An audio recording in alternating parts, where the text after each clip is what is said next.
صوفی شعراء کا اپنے سماج سے تعلق اور زبان و ادب سے دلچسپی اور وابستگی کی ایسی کلی حقیقت ہے جسے مفر نہیں۔ بیشتر صوفی شعراء کا بادشاہوں کے درباروں سے بے نیاز ہو کر نانے جمی پر گزر اوقات رہا۔ یہی وجہ ہے کہ پنجابی شاعری میں محبت سے لے کر مزاحمت تک، اصلاح معاشرہ سے لے کر جنگ و جدل تک کے اذکار ملتے ہیں۔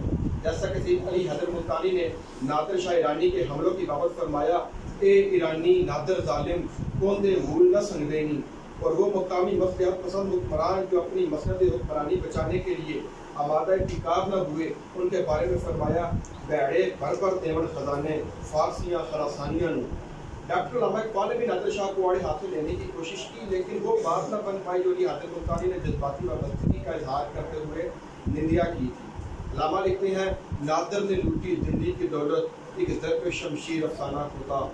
صوفیاء کے ہاں اپنی دھرتی سے جذباتی وابستگی اور دھرتی کے بسنے والوں سے محبت کا یہ عالم ہے کہ قریباً تمام شعراء نے ہی پنجابی قوم اور دھرتی کے بارے میں اپنے خیالات گاہے بگاہے پیش کیے ہیں۔ کبھی سخن کے وارث بھارت شاہ کہتے ہیں، سارے ملک خلاف پنجاب پچھوں سن بڑا افسوس قصور دائے۔ ادھر سید عبداللہ المعروف بلے شاہ لکھتے ہیں، در کھلا حشر عذاب دا برا حال ہویا پنجاب دا۔ ادھر حضرت شاہ مراد کہہ اٹھتے ہیں، پشاور تھی جمنا تائیں چمبا تھی دا ڈیرا، بولڑ سمجھڑ لوگ پنجابی سچا سخن میرا۔ اور کبھی میاں چراغ الدین جنیکے والا فرماتے ہیں، جیڑی ٹھیٹھ پنجابی اندر جاوے گل سنائی، اس دے اتے بہت زیادہ کردی غور بکائی۔ چنانچہ ضمن میں پنجابی زبان و ادب کے حوالے سے آدم چشتی اپنی کتاب سنہندرے میں لکھتے ہیں، ایس سچائی کو کون جھٹلا سکتا ہے کہ ہر زبان اپنے وچ ایک اچچ کشش، ایک انوکھی ڈونگائی تے ایک نویکلا سحپن رکھتی ہے، پر میں سمجھنا وا جڑی مٹھاس جڑا رس جڑا ساڑ پنجابی زبان میں ملیا ہے وہ شاید کسی اور زبان میں نصیب ہویا ہے۔ خاص طور تے تصوف تے عرفان کے ڈونگے رمزاں وصل تے ہجر کے نازک وارداتاں دا اظہار کرن لگیاں، جنہ ساتھ زبان دیندی ہے وہ اور بھی زبان نہیں دیندی۔ پر میں یہ گل اس لیے نہیں کر رہا جی میں پنجابی ہاں تے مینوں پنجاب دی دھرتی نال عقیدت کی تے عشق بھی، میں تے صرف یہ کہہ رہا کہ اس زبان دا ایک اپنا حسن ہے تے اپنا مقام ہے جنوں کسی اور زبان دا بندہ نہیں سمجھ سکتا۔ ہم دیکھتے ہیں کہ پنجابی زبان و ادب میں دھرتی سے وابستگی اور محبت اردو ادب کی نسبت بہت زیادہ ہے۔ ایسا کیوں ہے؟ اس ضمن میں مشہور محقق اور عالم سید سلمان ندوی کی تحقیق مسلم ہے کہ انہوں نے مشترکہ زبان کے حوالے سے اردو اور ہندی کے مابین لسانیاتی قاعدہ دیتے ہوئے رقم فرمائی کہ ایک شائستہ مہذب زبان کا خاصہ یہ ہے کہ اس کا نام لینے کے ساتھ وہ قوم یا ملک سننے والے کی سمجھ میں آ جائے جس کو اس سے نسبت، اس زبان سے نسبت ہے، نہ یہ کہ زبان لینے کے بعد اس کے ساتھ ایک تاریخی یا تاریخی فکرہ اضافہ کیا جائے جس سے اس کے جنم بھومی کی کہانی معلوم ہو۔ لفظ اردو سے اس قسم کی کوئی مدد ذہن میں انسانی کو نہیں ملتی، اس کی جگہ اصل نام ہندوستانی کروایا جانا چاہیے۔ المختصر دھرتی سے جڑے رہنا صوفی شعراء کی تعلیمات کا خلاصہ ہے۔ یہی وجہ ہے کہ اس دھرتی پر ہونے والے مظالم کے خلاف ان لوگوں نے کھل کر مزاحمت کی، اور چونکہ پنجابی یہاں کی عوامی زبان تھی اس لیے ہمیں ہر دور میں حقیقی عوامی موقف کی ترجمانی کرتی نظر آتی ہے، جس کی تائید حضرت پیر محمد شاہ کھنیواری رحمۃ اللہ علیہ کے شعر سے ہوتی ہے کہ آڑی باڑی لوکاں اندر ساری عمر گزاری، محمد شاہ نو دنیا جانے غلط کرے اتاری۔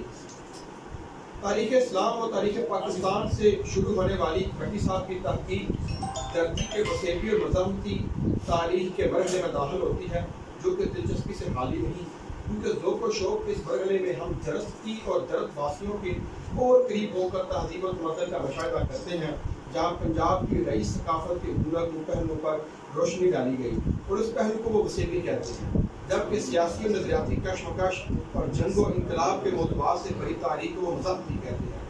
وسیبی فراغے میں رختل کی نمائندگی کی گئی ہے جسے 3 حصوں میں بیان کیا جا سکتا ہے۔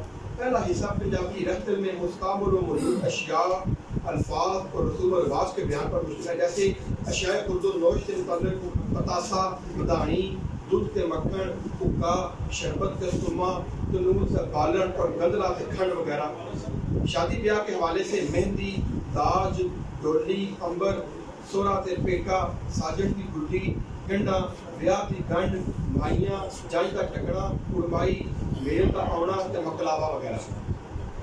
ناپ تول کے ضمن میں سیب، پا، چٹاکی، سرسائی، تولا، ماسا، تحریفی وغیرہ۔ کھیت کھلیان سے منسوب چمبے دی بوٹی، پینگ تے پیپل، بوٹا، رمبا تے ندیم، پٹھے دتھے، رکھ، منجی اور سراندی تے پابندی، گوہل، کپاہ، تل تکمال، گنج، کٹاری، برچی نکواڑی وغیرہ۔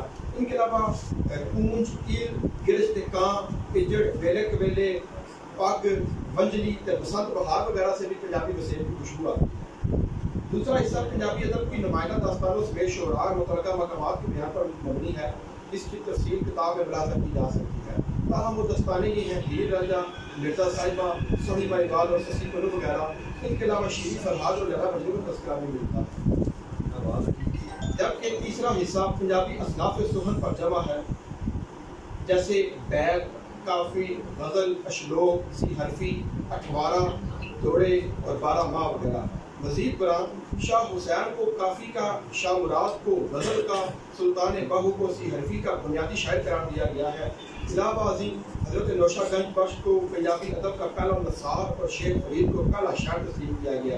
حالانکہ معروف محقق نعیم سبزی کے نزدیک مسعود صاحب سلیمان غزنوی پنجابی کے پہلے شاعر ہیں۔ آپ لکھتے ہیں کہ غزنی دی اسلامی سلطنت میں مسعود صاحب سلیمان جد بارے عرفی آکھیا کہ پورا سے دیوان نصب یکے بتازی ہو، یکے بپارسی، یکے بہندوی، اور لاہور وچ پہلا فارسی تے ہندوی پرانی پنجابی کا شاعر ہوا۔ اور مشہور مصنف علامہ شبلی نعمانی تذکرہ مجموع الفصحاء سے نقل کرتے ہیں کہ مسعود صاحب سلیمان غزنوی امیر خسرو سے بھی 200 برس پہلے برج بادشاہ کے شاعر تھے، کیونکہ آپ کے نزدیک لفظ ہندوی کا اطلاق برج بادشاہ پر ہوتا ہے، نہ کہ پنجابی پر۔ لیکن بہت سے پنجابی شعراء نے بھی ہندوی کو اپنی زبان کہا ہے۔ میں یہ موضوع جملہ اہل علم و دانش کے لیے چھوڑ رہا ہوں، جس پر تفصیل سے بحث ہونی چاہیے۔ جبکہ مزاحمتی پراگے میں بے عمل علماء، نام نہاد ریاکار صوفیاء، طبقاتی تقسیم، حق تلفی اور قسم گوئی اور مظالم جنگ سمیت بیکار بیٹھے رہنے کی نندیا کی گئی۔ خوب پاکستان خوب کے مقدمے میں پنجاب، پنجابی اور پنجابیت کے بارے میں جو خیالات پیش کیے گئے ہیں وہ پڑھنے اور پڑھانے لائق ہیں۔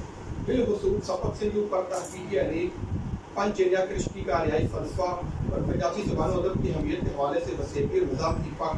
علاوہ ازیں 35 پنجابی رحتل کے نمائندہ صوفی شعراء و دانشور جنہیں بقول پٹی صاحب کسی سیانے کہنا خدا ہوگا کا ذکر عرصہ حیات کی ترتیب سے ماس فائل رویت کشمیر کے شامل کیا گیا ہے، جن میں سے 17 شعراء ایسے ہیں جن کے کلام کو 2 حصوں میں تقسیم کر کے وسیبی پراگی اور مزاحمتی پراگی کے روپ میں پیش کیا گیا، جبکہ دیگر 18 شعراء کے فقط پنجابی کلام پر اتفاق کیا گیا۔ شیخ فرید کے کوک فریدہ کوک جو رکھا جوار سے اٹھ فریدہ ستیا چاڑو دے مسیح تک، شاہ حسین کے مائنی میں کنو آنکھاں دس چھوڑے دا مال سے اسا پوری گنگا باوری تک، سلطان بہو کے الف اللہ چبے دی بھوتی مرشد من وچ لائی روح سے، شوق دا سیوا بال ہریرے متا لپی دست کھڑاتی روح تک، علی حیدر ملتانی کے حیدر نال ماہی دے پھرساں جنگ منجن اور شور منجن سے، دل کی دلی لٹ لے انہیں حیدر ہور کی ساتھوں منگے نہیں تک، بلے شاہ کے تک ہزاروں رانجا ٹریا ہیر زمانی دا پیر سے مغلاں زہر پیالے پیتے تک،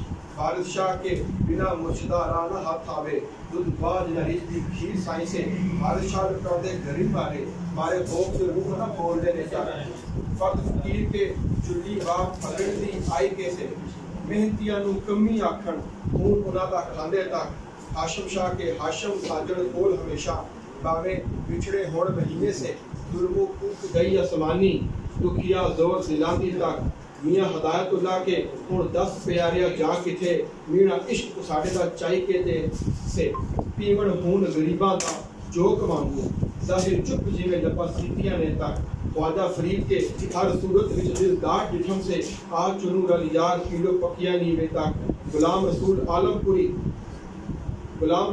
پوری کے نظم لڑی وچ لغت پنجابی، موتی عشق فروما سے، مردہ ڈردا نس نہ جائیں، ویک چمکدیاں تیغاں تک، حاجی محمد بٹی کے سنبل تائیں کنگی کر دی، جس کی نرم حواسی سے، کہندہ کم کرو ہن جا کے جو جو تہاتی سردہ تک، میاں چراغ الدین جنیکے والا کے عشق سواد انگورو میٹھا، پھر در ہونے کوڑے نہیں سے، عمل بغیر ہے علم نہ کما، نہ کچھ فیض بچاوے تک، دائم کی اپنے دیس پنجاب دی ویک حالت، ہنجو رین دن رین اچھال دینے سے، اگے باطل کدی نہ جھک دینے، جنہ قدر اسلام دے شان دیے تک، آدم چشتی کے جان دیتی پر جان نہ دیتی، ہتھوں عشق دی آن سسینے سے، آدم گردائی کوئی جانے ساڑے روگ اندر دے گجے تک، وارث شاہ واصف کے شاہ رکھ کتھے لا مکان کتھے اصل پڑھیا اس کتاب نو ایسے کتھے رک گئے سنگ دے لوگ تک اور آر پہ کھڑی میاں محمد بخش کے ہاک رلے وچ ہاک محمد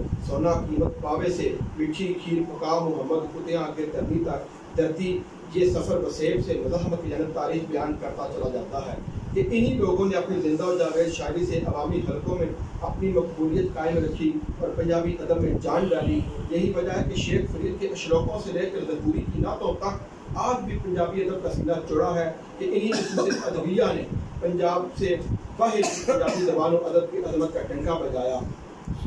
آخر میں ایک المیہ کی جانب توجہ مبذول کروانا ضروری سمجھتا ہوں کہ بہت سے احباب اور بالخصوص نوجوانان پنجاب آج پنجابی اور پنجابیت سے ناواقف ہیں. اگر ایسے ہی حالات رہے تو شہروں میں پنجابی کو خرید و فروخت کی زبان تک یہ اہمیت حاصل کر جائے گی.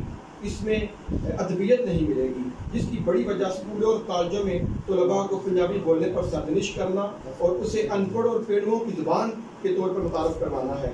حالانکہ میں نے عرصہ قبل ایک نظم لکھی تھی.